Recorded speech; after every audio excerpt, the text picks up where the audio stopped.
Le sapin d'Hans Christian Andersen. Lecture par Candili. Là-bas, dans la forêt, il y avait un joli sapin.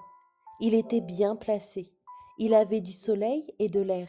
Autour de lui poussaient de plus grands camarades, pins et sapins. Mais lui était si impatient de grandir qu'il ne remarquait ni le soleil ni l'air pur, pas même les enfants de paysans qui passaient en bavardant lorsqu'ils allaient cueillir des fraises ou des framboises. Le sapin d'Hans Christian Andersen. Lecture par Candili. Oh, si j'étais grand comme les autres, je pourrais étendre largement ma verdure et, de mon sommet, contempler le vaste monde. Les oiseaux bâtiraient leur nid dans mes branches, et lorsqu'il y aura du vent, je pourrais me balancer avec grâce, comme font ceux qui m'entourent. Le soleil ne lui causait aucun plaisir, ni les oiseaux, ni les nuages roses qui, matin et soir, naviguaient dans le ciel au-dessus de sa tête. L'hiver, lorsque la neige étincelante entourait son pied de sa blancheur, il arrivait souvent qu'un lièvre bondissait, sautait par-dessus le petit arbre.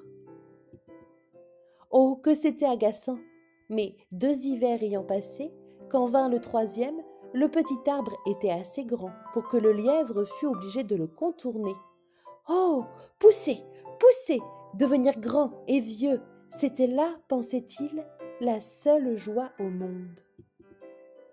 En automne, les bûcherons venaient et abattaient quelques-uns des plus grands arbres. Cela arrivait chaque année, et le jeune sapin, qui avait atteint une bonne taille, tremblait de crainte, car ces arbres magnifiques tombaient à terre, dans un fracas de craquements. Où allaient-ils? Quel devait être leur sort?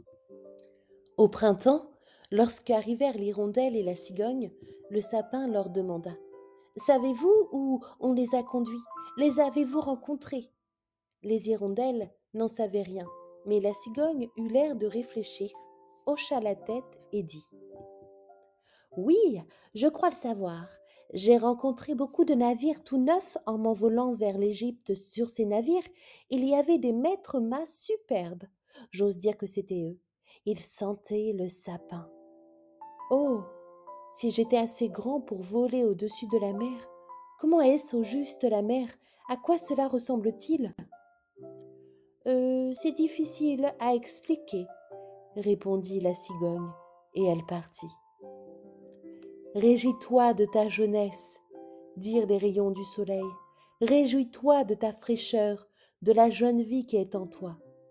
Le vent baisa le jeune arbre, la rosée versa sur lui des larmes, mais il ne les comprit pas. Quand vint l'époque de Noël, de tout jeune arbre fut abattu, n'ayant souvent même pas la taille ni l'âge de notre sapin, lequel, sans trêve ni repos, désirait toujours partir. Ces jeunes arbres étaient toujours les plus beaux. Ils conservaient leurs branches, ceux-là, et on les couchait sur les charrettes que les chevaux tiraient hors de la forêt. « Où vont-ils » demanda le sapin. « Ils ne sont pas plus grands que moi. Il y en avait même un beaucoup plus petit. Pourquoi leur a-t-on laissé leur verdure ?»« Nous le savons, gazouillèrent les moineaux. En bas, dans la ville, nous avons regardé à travers les vitres. Nous savons où la voiture les conduit. Oh, ils arrivent au plus grand châtiment, au plus grand honneur que l'on puisse imaginer. À travers les vitres, nous les avons vus plantés au milieu du sapin, chauffés, garnis de ravissants objets, pommes dorées, gâteaux de miel, jouets et des centaines de lumières. Oh, suis-je destiné à atteindre aussi cette fonction ? Dit le sapin tout enthousiasmé. C'est encore bien mieux que de voler au-dessus de la mer. Je me languis ici. Connaissent déjà Noël. Je suis aussi grand et développé que ceux qui ont été emmenés l'année dernière. Oh, je voudrais être déjà sur la charrette et puis dans le salon chauffé au milieu de ce faste. Et ensuite, il arrive sûrement quelque chose d'encore mieux, de plus beau. Sinon, pourquoi nous décorer ainsi? Cela doit être quelque chose de grandiose et de merveilleux. Mais quoi? Oh, je m'ennuie.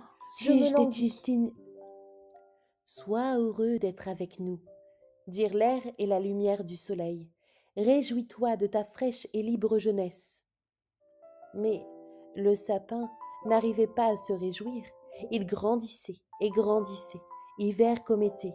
Il était vert, d'un beau vert foncé, et les gens qui le voyaient s'écriaient « Quel bel arbre !» Avant Noël, il fut abattu, le tout premier. La hache trancha d'un coup dans sa moelle. Il tomba, poussant un gros soupir. Il sentit une douleur profonde, il défaillait et souffrait. L'arbre ne revint à lui qu'au moment d'être déposé dans la cour avec les autres.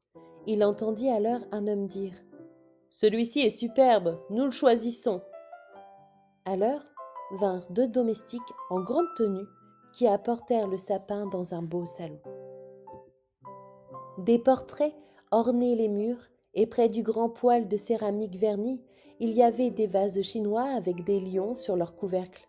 Plus loin étaient placés des fauteuils à bascule, des canapés de soie, de grandes tables couvertes de livres d'images et de jouets, pour un argent fou, du moins à ce que disaient les enfants.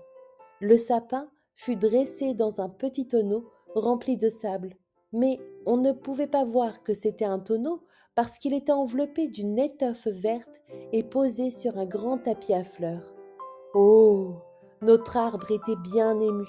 Qu'allait-il se passer? Les domestiques et les jeunes filles commencèrent à le garnir. Ils suspendaient aux branches de petits filets découpés dans des papiers glacés de couleurs. Dans chaque filet, on mettait quelques fondants, des pommes et des noix dorées pendaient aux branches, comme si elles y avaient été poussées, et plus de 100 petites bougies rouges, bleues et blanches étaient fixées sur les branches. Des poupées qui semblaient vivantes, l'arbre n'en avait jamais vu, planaient dans la verdure et tout en haut, au sommet, on mit une étoile clinquante de dorure. C'était splendide, incomparablement magnifique. Ce soir, disaient-ils tous, ce soir ce sera beau. Oh, pensa le sapin, que je voudrais être ici ce soir quand les bougies seront allumées. Que se passera-t-il? Les arbres de la forêt viendront-ils m'admirer? Les moineaux me regarderont-ils à travers les vitres? Vais-je rester ainsi, décorée, l'hiver et l'été? Alors, la porte s'ouvrit à 2 battants. Des enfants en foule se précipitèrent comme s'ils allaient renverser le sapin. Les grandes personnes les suivaient posément. Les enfants s'arrêtaient, un instant seulement, puis ils se mettaient à pousser des cris de joie. Quel tapage! Et à danser autour de l'arbre. Ensuite, on commença à accueillir les cadeaux l'un après l'autre. Qu'est-ce qu'ils font? Se demandait le sapin. Qu'est-ce qui va se passer? Les bougies brûlèrent jusqu'aux branches. On les éteignait à mesure. Puis les enfants eurent la permission de dépouiller l'arbre complètement. Ils se jetèrent sur lui, si fort que tous les rameaux en craquaient. S'il n'y avait pas été bien attaché au plafond par le ruban qui fixait aussi l'étoile, il aurait été renversé. Les petits tournoyaient dans le salon avec leurs jouets dans les bras. Qu'est-ce qui va se passer? Plus attention à les bougies brûlèrent jusqu'aux branches. La vieille on les éteignait à mesure, jetait de ci de là, un coup d'œil entre les branches pour voir si on n'avait pas oublié se demandait le sapin. Qu'est-ce qui va se passer? Une histoire, une histoire, une histoire, criaient les enfants en s'entraînant vers l'arbre. Un gros petit homme ventru, il s'assit juste sous l'arbre. Une histoire, une histoire, dans la verdure et le sapin aura aussi intérêt à nous écouter. Un gros petit homme ventru. Mais je ne raconterai qu'une histoire. Voulez-vous celle d'Yvette une histoire, une histoire, criaient les enfants qui roula en bas vers l'escalier. Un gros petit homme tout de même à s'asseoir sur un trône et à épouser la princesse. Une histoire. L'homme racontait l'histoire de Dumpe le ballot qui tomba du haut des escaliers, gagna tout de même le trône et épousa la princesse. Les enfants battaient des mains. Ils voulaient aussi entendre l'histoire d'Yvette Aved, mais ils n'en eurent qu'une. Le sapin se tenait coi et écoutait. Oui, oui, voilà comment vont les choses dans le monde, pensait-il. Il croyait que l'histoire était vraie parce que l'homme qui la racontait était élégant. Oui, oui, sait-on jamais? Oh, peut-être tomberai-je aussi du haut des escaliers et épouserai-je une princesse? Il se réjouissait en songeant que le lendemain, il serait de nouveau orné de lumière et de jouets, d'or et de fruits. Il resta immobile et songeur toute la nuit. Au matin, un valet et une femme de chambre entrèrent. « Voilà la fête qui recommence, » pensa l'arbre. Mais ils le traînèrent hors de la pièce, en haut des escaliers, au grenier, et là, dans un coin sombre où le jour ne parvenait pas, ils l'abandonnèrent. « Qu'est-ce que cela veut dire? Que vais-je faire ici ?» Il s'appuya contre le mur, réfléchissant. Et il eut le temps de beaucoup réfléchir, car les jours et les nuits passaient sans qu'il ne vînt personne là-haut, et quand enfin il vint quelqu'un, ce n'était que pour déposer quelques grandes caisses dans le coin. Elles cachaient l'arbre complètement. L'avait-on donc tout à fait oublié? « C'est l'hiver dehors. Maintenant, pensait-il, la terre est dure et couverte de neige. On ne pourrait même pas me planter. C'est sans doute pour cela que je dois rester à l'abri jusqu'au printemps. Comme c'est raisonnable, les hommes sont bons. Si seulement il ne faisait pas si sombre et si ce n'était si solitaire, pas le moindre petit lièvre. » C'était gai, là-bas, dans la forêt, quand sur le tapis de neige le lièvre passait en bondissant, oui, même quand il sautait par-dessus moi. Mais dans ce temps-là, je n'aimais pas ça. Quelle affreuse solitude ici! Pip, pip, fit une petite souris en apparaissant au même instant, et une autre la suivait. Elles flairèrent le sapin et furetèrent dans ses branches.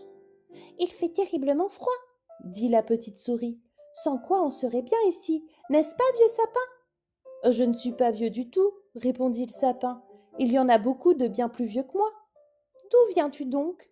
demanda la souris. « Et qu'est-ce que tu as à raconter ?» Elles étaient horriblement curieuses. « Parle-nous de l'endroit le plus exquis de la terre. Y as-tu été? As-tu été dans le garde-manger ?»« Je ne connais pas ça, » dit l'arbre. « Mais je connais la forêt où brille le soleil, où l'oiseau chante. » Et il parla de son enfance. Les petites souris n'avaient jamais rien entendu de semblable. Elles écoutaient de toutes leurs oreilles. « Tu en as vu des choses, comme tu as été heureux ?»« Moi ?» dit le sapin, en songeant à ce que lui-même racontait. Oui, au fond, c'était bien agréable. Mais ensuite, il parla du soir de Noël, où il avait été garni de gâteaux et de lumière. « Oh !» dirent encore les petites souris. « Comme tu as été heureux, vieux sapin !»« Mais je ne suis pas vieux du tout, ce n'est que cet hiver que j'ai quitté ma forêt. Je suis dans mon plus bel âge, on m'a seulement replanté dans un tonneau. »« Comme tu racontes bien !» dirent les petites souris. La nuit suivante, elles amenèrent 4 autres souris pour entendre ce que l'arbre racontait, et à mesure que celui-ci parlait, tout lui revenait plus exactement. C'était vraiment de bons moments, pensait-il. Mais peuvent-ils revenir? Ils peuvent revenir. Dump le ballot est tombé du haut des escaliers, mais il a tout de même eu la princesse, peut-être en aurais-je une aussi. Il se souvenait d'un petit bouleau qui poussait là-bas dans la forêt et qui avait été pour lui une véritable princesse. « Qui est Dump le ballot ?» demandèrent les petites souris. Alors le sapin raconta toute l'histoire. Il se souvenait de chaque mot. Un peu plus. Les petites souris grimpaient jusqu'en haut de l'arbre, de plaisir. La nuit suivante, les souris étaient plus nombreuses encore, et le dimanche, il vint même 2 rats, mais ils déclarèrent que le conte n'était pas amusant du tout, ce qui fit de la peine aux petites souris. De ce fait, elles-mêmes l'apprécièrent moins. « Eh bien, merci, » dirent les rats en rentrant chez eux. Les souris finirent par s'en aller aussi, et le sapin soupirait. « C'était un vrai plaisir d'avoir autour de moi ces petites souris agiles, à écouter ce que je racontais. C'est fini, ça aussi. Mais maintenant, je saurai goûter les plaisirs quand on me ressortira. Mais quand ?» Ce fut un matin. Des gens arrivèrent et remuèrent tout dans le grenier. Ils déplacèrent les caisses, tirèrent l'arbre en avant. Bien sûr, ils le jetèrent un peu durement à terre, mais un valet le traîna vers l'escalier où le jour éclairait. « Voilà la vie qui recommence !» pensait l'arbre, lorsqu'il sentit l'air frais, le premier rayon de soleil, et le voilà dans la cour. Tout se passa si vite, la cour se prolongeait par un jardin en fleurs, les roses pendaient fraîches et odorantes par-dessus la petite barrière, les tilleuls étaient fleuris et les hirondelles voletaient en chantant. « Qui vite, mon homme est arrivé !» Mais ce n'était pas du sapin qu'elle voulait parler. Je vais revivre, se disait-il enchanté, étendant largement ses branches. Hélas, elles étaient toutes fanées et jaunies. L'étoile de papier doré était restée fixée à son sommet et brillait au soleil. Dans la cour jouaient quelques enfants joyeux qui, à Noël, avaient dansé autour de l'arbre et s'en étaient réjouis. L'un des plus petits s'élança et arracha l'étoile d'or. « Regarde ce qui est resté sur cet affreux arbre de Noël !» s'écria-t-il en piétinant les branches qui craquaient sous ses souliers. L'arbre regardait la splendeur des fleurs et la fraîche verdure du jardin, puis enfin se regarda lui-même. Comme il eût préféré être resté dans son coin sombre au grenier. Il pensa à sa jeunesse dans la forêt, à la joyeuse fête de Noël, aux petites souris si heureuses d'entendre l'histoire de Dump le ballot. Fini, fini, si seulement j'avais su être heureux quand je pouvais. Le valet débita l'arbre en petits morceaux. Il en fit tout un grand tas qui flamba joyeusement sous la chaudière. De profonds soupirs s'en échappaient. Chaque soupir éclatait. Les enfants qui jouaient au dehors entrèrent s'asseoir devant le feu et ils criaient « Pif, paf !» à chaque craquement. Le sapin, lui, songeait à un jour d'été dans la forêt ou à une nuit d'hiver quand les étoiles étincellent. Il pensait au soir de Noël, à Dump le ballot, le seul conte qu'il eût jamais entendu et qu'il avait su répéter. Et voilà qu'il était consumé. Les garçons jouaient dans la cour. Le plus jeune portait sur la poitrine l'étoile d'or qui avait orné l'arbre au soir le plus heureux de sa vie. Ce soir était fini, l'arbre était fini, et l'histoire aussi, finie, comme toutes les histoires.